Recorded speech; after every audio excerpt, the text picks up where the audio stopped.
This is Joel at Adventure for Life. I'm going to do a review of the accessories that I put on my 2021 BMW GS1250 Adventure. Let me tell you how I got the list of these accessories to buy. First of all, I went to an off-road training course by an authorized vendor and spent the break times while I was there picking the brains of the instructors. They were all, long-time riders, long-time off-road riders, and I wanted to, learn from them what accessories ought to be added. And so I did that instead of me choosing these accessories just from reading reviews online or whatever. I felt like I was going to the experts. And so I'd like to, give you, I've now got 14,000 miles on the bike. I've done 4 of the BDRs, and I want to give you my feedback on what I've seen so far. So I'll start at the front of the bike, and we'll start with this the headlight guard from Lone Rider. It's excellent. It looks cool. It does a great job because, as you see here, it's got the screen here that will knock down the big stuff, and then it's got a piece of plexiglass behind. If you're aware, this was the first year that this motorcycle had the directional headlight, front headlight. And from what I've been told, it's like a $1,500 thing, and there's no protection for it. So if you're out there riding either on the road or on the, off-road, and something jumps up and cracks that headlight, that's a $1,500 problem. So, I think that part was maybe $150.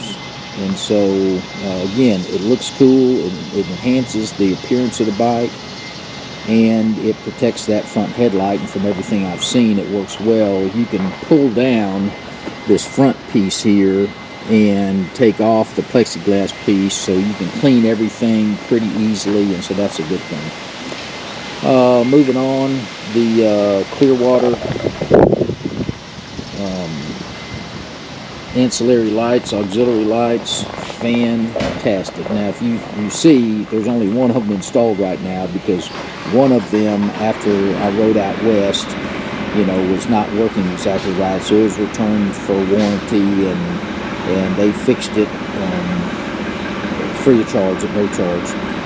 But those lights, it's all about visibility, and I tell you, the visibility that you get, and I'm not talking about, well, you do get your own additional visibility from the lights if you're riding at night. I mean, they're fantastic. You can see great out into, way out there. A lot better than just the headlight, even though the headlight's good. But the main thing is, they're yellow. They're greenish. And so it really raises your visibility with the other, if you're on road, with the other drivers on the road. And when you're off-road, we rode a lot where there was dusty and whatnot, and it was easy to see somebody. Now, I bought the biggest lights they had. That was probably a mistake. Some of the guys that I rode with last week in the Northeast had smaller versions of these and had them mounted in different places. And for the off-road riding, if you're only riding on-road, I think that's a great light because it's big and it gives you lots of light, and it really wakes people up that are on the road. If you're riding off-road, it's too big, and you need a smaller light than that because that's just, it just gets bounced around too much. Now, I highly recommend the lights.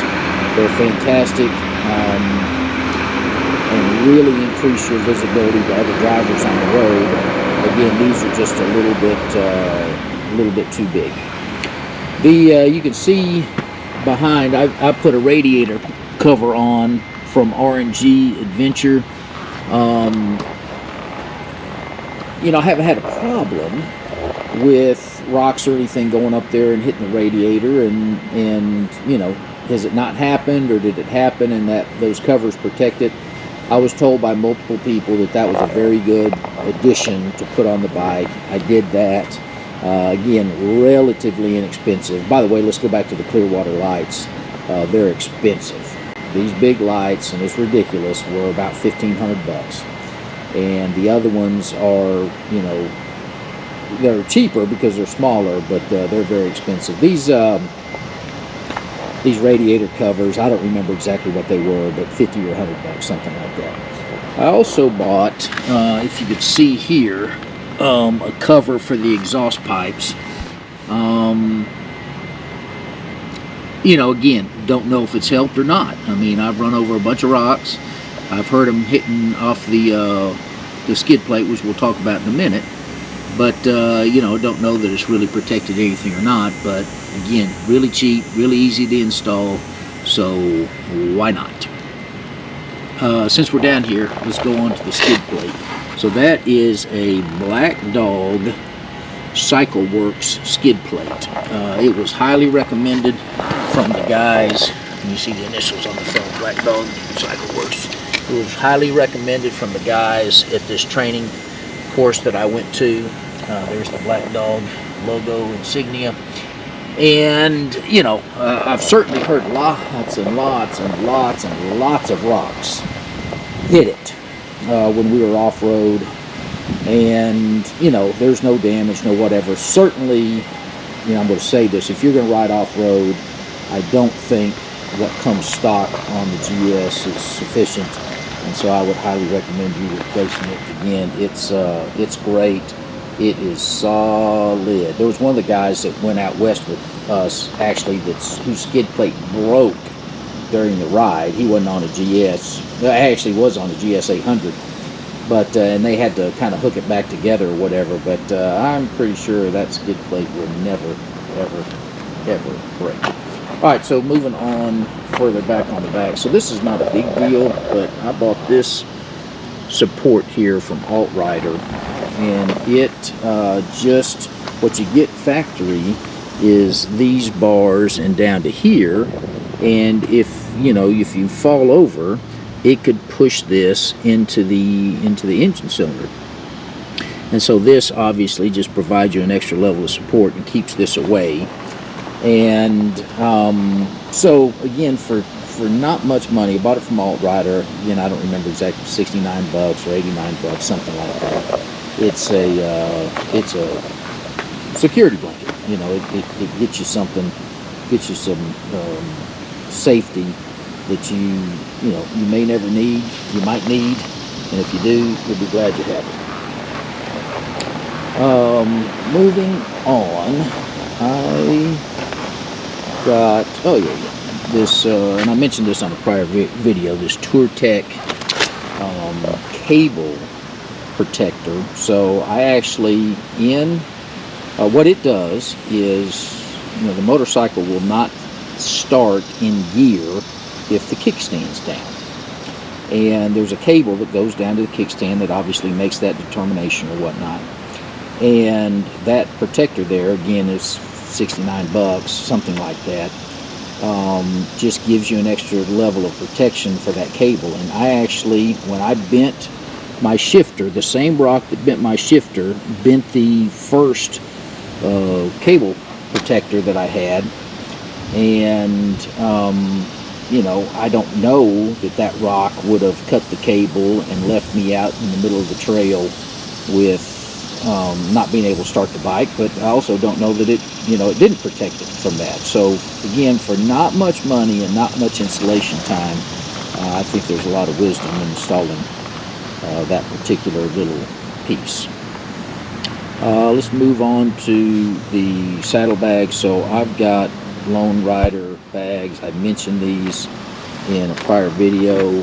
Again, these came highly recommended by one of the instructors at this course I took, and honestly I've been underwhelmed. And I say that because if you look at these little rubber pieces here, I mean, it's just a joke. It's supposed to protect the corners of the bag, and if you look at the bag on the other side, you'll see they're gone. Well, that's because I, you know, fell over and it ripped them off. and I tried to put them back on, and they were put on there in such a, I'm just going to use the word pathetic fashion. It really was embarrassing, and you know, I'm not here to badmouth Lone Rider at all, but I am here to talk about my experiences. And I bought a bag called the Overlander bag. You see I've got my BMW bag on there right now, but the Overlander bag, to put on the top where the BMW bag is, and the first time I took it out on a ride last year, part of it ripped.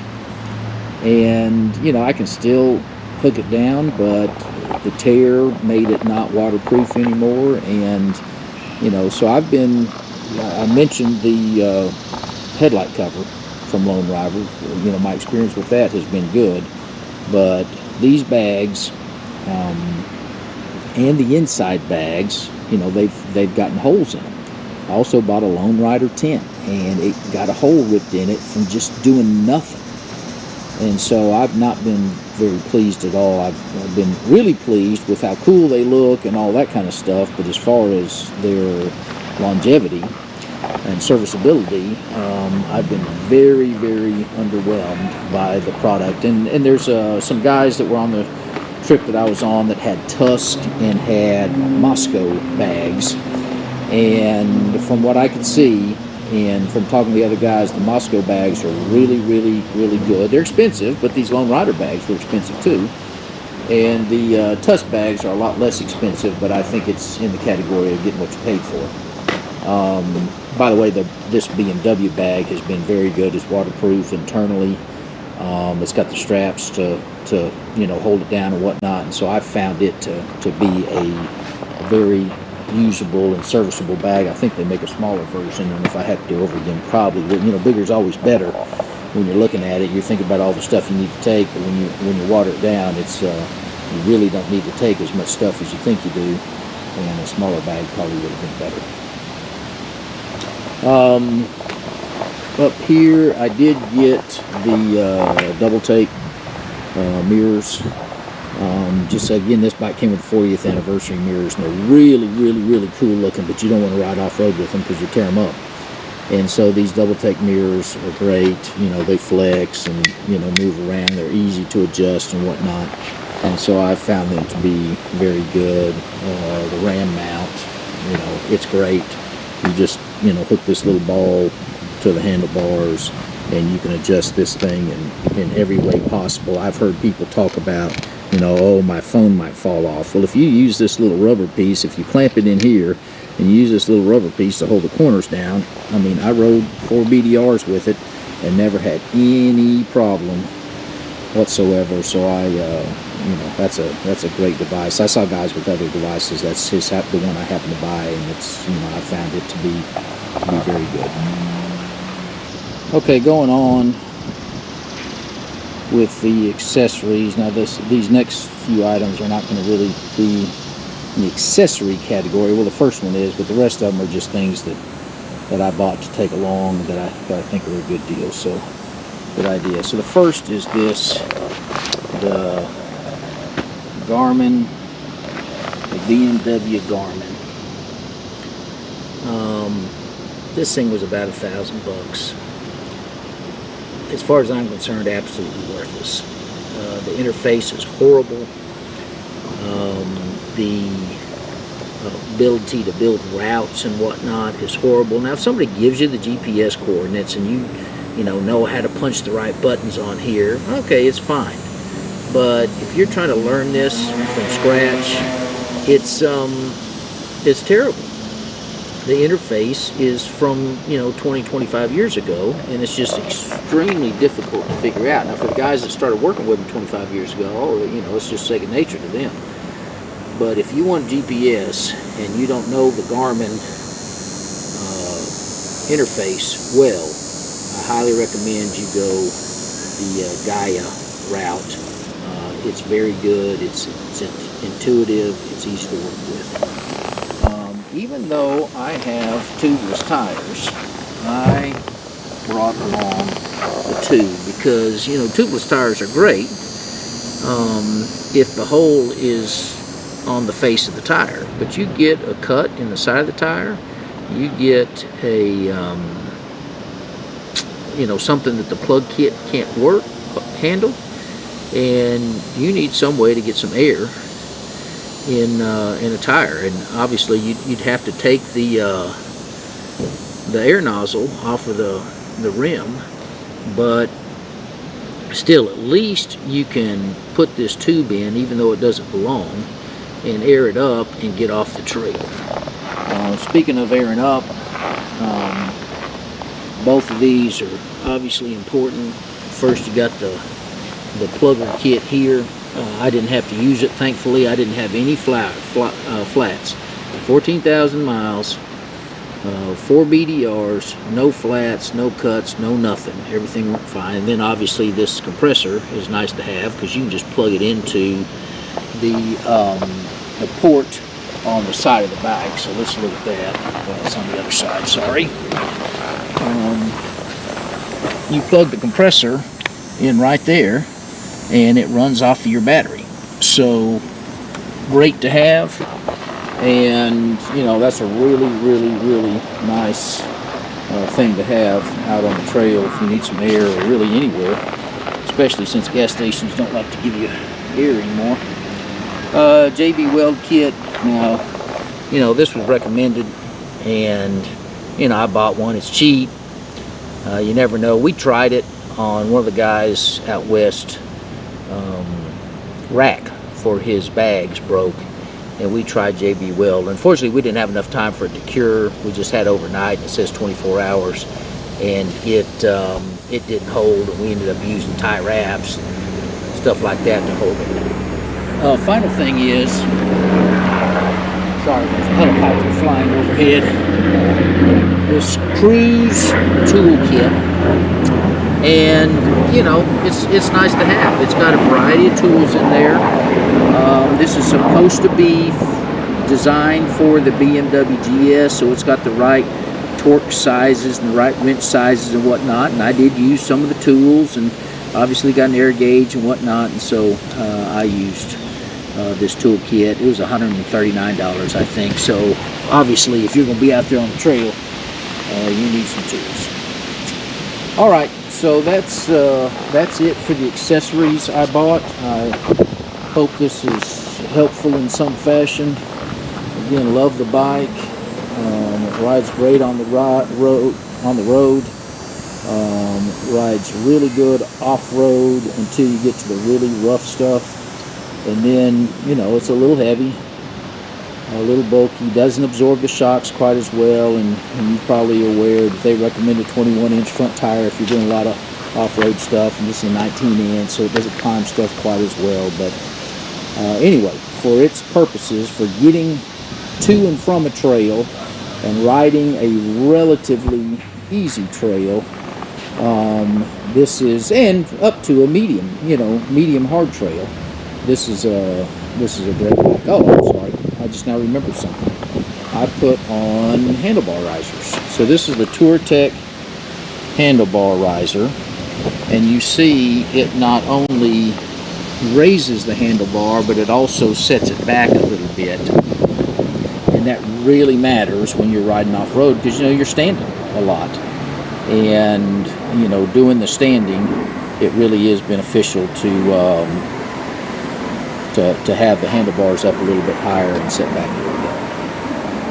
All right, thanks. I hope, again, I hope this was helpful to you in some fashion.